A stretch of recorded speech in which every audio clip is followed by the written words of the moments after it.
ETF index mutual funds నేర్చుకుని stock మార్కెట్లో రాణించాలనుకుంటున్నారా? వెంటనే ఈ నెంబర్కి కాల్ చేయండి.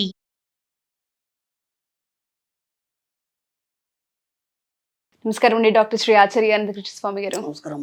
645వ ఎపిసోడ్ మనీ మంత్ర. 2 ఎపిసోడ్లు నేను ఇంతకు ముందు విన్నాను సార్. ఒక ఎపిసోడ్లో నాకు బాగా అనిపించింది ఏంటంటే, నాకు తట్టింది ఏంటంటే, ఎన్నో అవమానాలు పాలవుతూ ఉంటుంటారు, ఇబ్బందులు పడుతూ ఉంటుంటారు, చాలా పెయిన్ చూస్తూ ఉంటుంటారు లైఫ్లో. ఆడవాళ్ళ విషయానికి వస్తే ఫైనాన్షియల్లీ ఇండిపెండెంట్ అవ్వాలని వాళ్ళ ప్రతి ఒక్కరి కోరిక, అది బయటపడాలి అనుకుంటూ ఉంటారు. బట్ ఏవో వాళ్ళని ఆపేస్తూ ఉంటుంది, ముందుకు రానివ్వదు. సో మనీ మంత్ర త్రూ మనం వాళ్ళకి ఏం చెప్పొచ్చు అంటారు ఈ ఎపిసోడ్లో? అంటే ముందు మనం ఏం చేయాలంటే మన లైఫ్లో కొన్ని డిజైన్ చేసుకోవాలి. డిజైన్ చేసుకోవాలనుకున్నప్పుడు కొన్ని విషయాలతో మనం ఏకీభవిస్తామా, ఏకీభవించామా, దాన్ని బట్టి మీ లైఫ్ ఉంటుంది. అవును. ఒకటి, మిమ్మల్ని సమర్థించేవారు. ఓకే, మిమ్మల్ని సమర్థించేవారితో మీరు ఏకీభవిస్తారా? ఒకటి. 2, మీ మీద సానుభూతి చూపించేవారు. ఓకేనా? మీ సానుభూతి చూపించడం అంటే మీకు ఇష్టమా? ఓకేనా? మూడోది ఏంటంటే మీకు సలహాలు ఇచ్చేవాళ్ళు. ఈ ముగ్గురిని మీరు కంపేర్ చేసుకున్నప్పుడు మీరు ఎలా ఫీల్ అవుతున్నారు అనే దాన్ని బట్టి మీ లైఫ్ ఉంటుంది. ఓకే, మీ యొక్క ఆలోచనలు కానీ లేకపోతే మీ యొక్క పద్ధతులు కానీ ఏదైనా సరే మిమ్మల్ని ఎవరైనా సమర్థిస్తున్నప్పుడు నేను కరెక్ట్గానే ఉన్నా అనే ఫీలింగ్లో ఉంటారు. అంటే మీ తప్పు మీరు తెలుసుకోలేరు. ఓకేనా? అలాంటప్పుడు ఏమవుతుందంటే మీ తప్పు మీకు తెలియనప్పుడు ఎలా సరి చేసుకోవాలో కూడా తెలియదు. కాబట్టి వాళ్ళు ఏదో ఒకటి చెప్తుంటారు, ఇది బాగానే ఉందంటారు, అన్నిటికీ బాగుందంటారు. ఎందుకంటే మీరు డిసప్పాయింట్ కాకుండా వాళ్ళు ఏదో చెప్తుంటారు. అయినంత మాత్రం మనం దాన్ని ఓబే చేసామనుకోండి, దాంతో ఏమవుతుందంటే మన ఉనికిని, వ్యక్తిత్వాన్ని మనం కోల్పోవడం అనేది జరుగుతుంది. ఇంకా 2 విషయాలకు వచ్చినప్పుడు కూడా మీకు మీ మీద సానుభూతి చూపించే వాళ్ళు ఉన్నప్పుడు ఏమైపోద్దంటే జాలి, సానుభూతి అనేది మన మీద ఎవరు చూపించద్దు.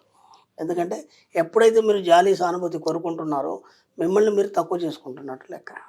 అర్థమైందా? ఎప్పుడు కూడా ఏ విషయంలో అయినా సరే ఎవరైనా సరే మీ మీద జాలి చూపించడం కానీ సానుభూతి కానీ చూపిస్తే మీరు తక్కువైపోతున్నట్టు లెక్క. కాబట్టి దాని దగ్గర కూడా రానివ్వకండి వాళ్ళు. ఓకే, మిమ్మల్ని ఎవరో పొగుడుతారు, పొగిడినప్పుడు పొంగిపోతారు కదా, అది మంచిదే కదా. ఎవరైనా పొగిడినప్పుడు పొంగిపోతారు. ఇక్కడ ఏమవుతుందంటే మీరేంటో మీకు తెలుసు కదా, వాళ్ళు ఇంకా కొత్తగా మిమ్మల్ని పొగిడేదేముంది. కాబట్టి మీరేంటో మీకు తెలిసినప్పుడు ఎవరో పొగిడితే మీరు పొంగిపోయాల్సిన అవసరం లేదు. కాబట్టి సింపుల్గా దాన్ని తిరస్కరించండి. ఓకేనా? సున్నితంగా తిరస్కరించండి. అలాగే ఓకే అనండి. అక్కడ ఎక్కువసేపు ఉండకండి. మన సబ్జెక్ట్లో 2 లేవు, పొగడతలు లేవు, విమర్శలు లేవు. ఎందుకంటే నువ్వేంటో నీకు తెలిసిన తర్వాత ఎవరో ఏదో అంటే నువ్వు దాన్ని పట్టించుకునే అవసరం లేదు కదా. కాబట్టి ఇక్కడ నేను ఫస్ట్ చెప్పింది ఏదైతుందో, సెకండ్ చెప్పింది ఏదైతుందో, మూడోది ఏదైతుందో, ఈ మూడిటితో మీకు పని లేదు. ఈ మూడింటిని మీ మైండ్లో తీసేయండి. ఈ మూడింటిని కనుక మీరు మైండ్లో పెట్టుకుంటే మాత్రం మీరు ఎదగరు. ఎందుకంటే మన సబ్జెక్ట్లో మనం ఎవరి మాట వినం. ఫస్ట్ పాయింట్, మన సబ్జెక్ట్లో మనం ఎవరి మాట వినం. మనం ఇంతకుముందు ఎపిసోడ్లో చెప్పుకున్నాం, మన ఆలోచనలని మనమే తయారు చేసుకుంటాం, దానికి తగ్గట్టుగా మనమే నడుస్తాం. కాబట్టి ఇక్కడ మంచి అయినా సరే చెడైనా సరే బాధ్యులు మీరే. ఇది బాగా గుర్తుంచుకోండి. మంచి అయినా సరే చెడైనా సరే బాధ్యులు మీరే. అయినప్పుడు దేనికైనా కారణం మీరే అవుతారు. ఒక మంచి జరిగిందంటే దానికి ఎక్కడో బీజం పడింది. దాన్ని ఒకసారి లోతులకు వెళ్ళి ఆలోచించినప్పుడు, ఓహో ఇది పలానా టైంలో నేను ఇలా అనుకున్నాను, దానివైపు ప్రయత్నాలు జరిగి ఈరోజు ఇలా మనకి ఇవన్నీ సమకూరినాయని అనుకోవచ్చు. ఒక చెడు జరిగినా సరే ఏమంటే కుంగిపోకుండా మనం ఏం చేయాలంటే దీనికి బీజం ఎక్కడ ఉంది అంటే ఇక్కడ మన సబ్జెక్టులు ఏమవుతుందంటే మీరు ఏదో అనుకుని వదిలిపెట్టేస్తారు, కానీ ఇలా ఎందుకు జరిగిందని మీకు తెలియదు. మన సబ్జెక్టులో ఏంటంటే నేను అన్న తర్వాత మాట్లాడే ప్రతి మాట విశ్వం తీసుకుంటాం. అంటే విశ్వంలో రికార్డ్ అవుతుందని మనం చెప్పుకున్నాం. అన్నప్పుడు అది మంచి కావచ్చు, చెడు కావచ్చు, అది ఏదైనా సరే నీ నుంచే వచ్చింది కాబట్టి ఖచ్చితంగా విశ్వంలో రికార్డ్ అయింది కాబట్టి అదే మీ జీవితంలో ఇవ్వబడింది. ఇప్పుడు దీనికి కారణం మీరే అయినప్పుడు ఇది విశ్వం ఇస్తుందని మీకు తెలిసిన తర్వాత ఇక ఇతరులు మీరు సమర్థిస్తేంది, మీ మీద జాలి చూపుతేంది, ఏకీభవిస్తే ఉంది, వాటన్నిటితో మీకు సంబంధాలు లేవు కదా. కాబట్టి మీరు ఎవరు నమ్ముకున్నారు ఈ సబ్జెక్ట్లోకి వచ్చినాక? విశ్వాన్ని నమ్ముకున్నారు. అలాగే మీ కాన్ఫిడెన్స్ మీదే మీరు నడుస్తారు. విశ్వం అంటే మీ యొక్క సుప్త చేతనాత్మ మనసు. కాబట్టి ఎప్పుడైతే మనం సుప్త చేతనాత్మ మనసును పట్టుకొని నడిచామో అదేం చేస్తుందంటే మంచి వైపుకి, ఉన్నతి వైపు మాత్రమే దారితీస్తుంది. అంతకంటే మీకు ఇంకా వేరే డిస్టర్బ్ చేయదు, మిమ్మల్ని ఎక్కడ కూడా కింద పడేయనియదు. కాబట్టి ఇంత ఉన్నతమైనటువంటి సుప్త చేతనం యొక్క సబ్జెక్ట్ మన దగ్గర ఉన్నాక మనం ఇంకా వేరే వాళ్ళ మీద ఆధారపడే అవసరమే ఉంది, డిపెండెన్సీ అవసరం లేదు. కాబట్టి మీ ఆలోచనలు మీరే చేయాలి, ఎవరి మాట వినద్దు, మీకు ఏమనిపిస్తే అది మాత్రమే చేయాలి. మన సబ్జెక్టులో 2 పక్కవాడికి ఇబ్బంది పెట్టద్దు, ప్రకృతికి ఇబ్బంది పెట్టద్దు. ఇప్పుడు ఇవేవైతే నేను ఏవైతే 3 చెప్పాను, ఈ 3 కోవాలో మీ ఫ్యామిలీలో ఎంతమంది ఉన్నారు? ఓకేనా, ఈ 3 చెప్పాం కదా. మీ ఫ్యామిలీలో ఎంతమంది ఉన్నారు, మీ ఫ్రెండ్ సర్కిల్లో ఎంతమంది ఉన్నారు, మీరు ఎక్కడెక్కడైతే వెళ్తారో సమాజంలో ఆ సిచ్యువేషన్లో ఎవరు ఉన్నారు, ఒక్కసారి మీరు మైండ్ దృష్టి పెట్టేసి ఆలోచించండి. మీకు ఎవరెవరు ఏమేం చేస్తున్నారు, మిమ్మల్ని సమర్థిస్తున్నారా, మీ మీద జాలి పడుతున్నారా, మిమ్మల్ని ఏ విధంగా డ్రాప్ చేస్తున్నారు, అర్థమైందా?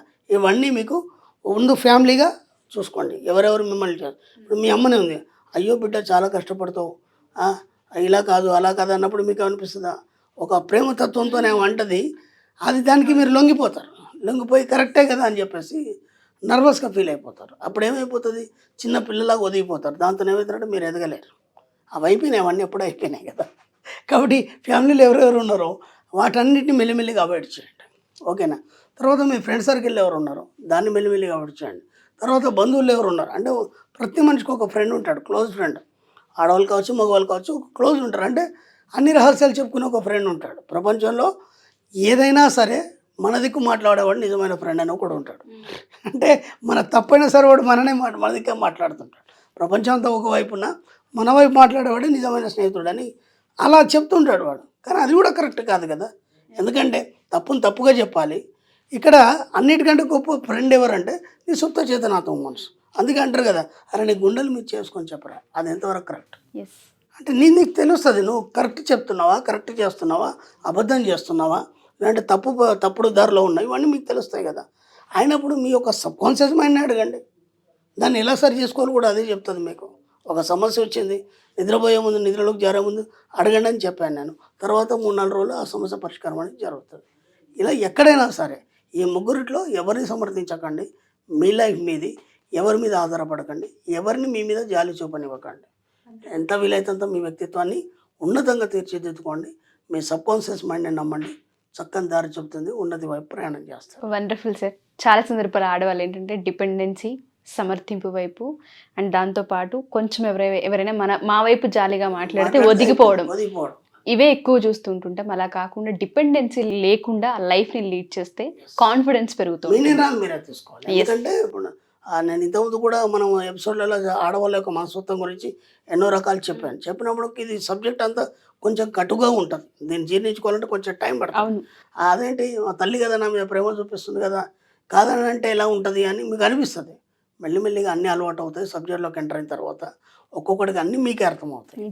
దాన్ని బట్టి అప్పుడు మీకు ఆ సబ్జెక్ట్లో ఎంటర్ అయిన తర్వాత అనుభవాన్ని పొందిన తర్వాత అప్పుడు మీకు అర్థమవుతుంది కదా ఇట్స్ ట్రూ అనేది. ఎస్. క్లాసెస్ గురించి చాలా మంది అడుగుతూ ఉన్నారు, ఎస్పెషల్లీ ఆడవాళ్ళని చెప్పుకోవాలి. అందులో క్లాసెస్ ఎక్కడున్నాయి, ఒకసారి డైరెక్ట్గా మేము క్లాసెస్కి అటెండ్ అవ్వాలనుకుంటున్నాం, నేర్చుకోవాల్సినవి తెలుసుకోవాల్సినవి ఉన్నాయి అంటున్నారు. ఒకసారి ఆ డేట్స్ అండ్ ప్రాంతాలు ఎక్కడ అనౌన్స్ చేస్తారు? మనకి ఇప్పుడు అప్కమింగ్ క్లాసెస్ అండి 2024లో అమ్మా, 28 జూలై బెంగళూరులో ఉందమ్మా. జూలై 28లో బెంగళూరులో ఉంది. అలాగే 4th ఆగస్ట్ వచ్చి విజయవాడలో ఉంటుంది. 18 ఆగస్ట్ వచ్చి హైదరాబాద్లో ఉంటుంది మళ్ళీ. అలాగే 25 ఆగస్ట్ వచ్చి హైదరాబాద్లో స్పెషల్ క్లాస్ ఉంది మనకి. 25 ఆగస్టు హైదరాబాద్లో స్పెషల్ క్లాస్ ఉంది. నెక్స్ట్ మా ఎపిసోడ్లో మన స్పెషల్ క్లాస్ గురించి కూడా ఒక చక్కని వీడియో చేద్దాం. ఓకే. అలాగే 1 సెప్టెంబర్ వచ్చి మనకి వైజాగ్లో విశాఖపట్నంలో ఉంటుంది. 8th సెప్టెంబర్ వచ్చి తిరుపతిలో ఉంటుంది. 15th సెప్టెంబర్ వచ్చి రాజమండ్రిలో ఉంటుంది. అలాగే 29th సెప్టెంబర్ వచ్చి అనంతపురంలో ఉంటుంది. దాదాపు 20 సెప్టెంబర్ ఎండింగ్ వరకు మన క్లాసెస్ రన్ అవుతూనే ఉన్నాయి. వాళ్ళకి ఏ ఏరియా దగ్గర అనుకుంటే ఆ ఏరియాలో అటెండ్ అవ్వచ్చు. క్లాసెస్ కూడా చాలా రష్గా ఉన్నాయి. తొందరగా ఎన్రోల్ చేసుకునే ప్రయత్నం చేయండి. తప్పకుండా sir. Thank you sir. Thank you so much. Thank you అమ్మా.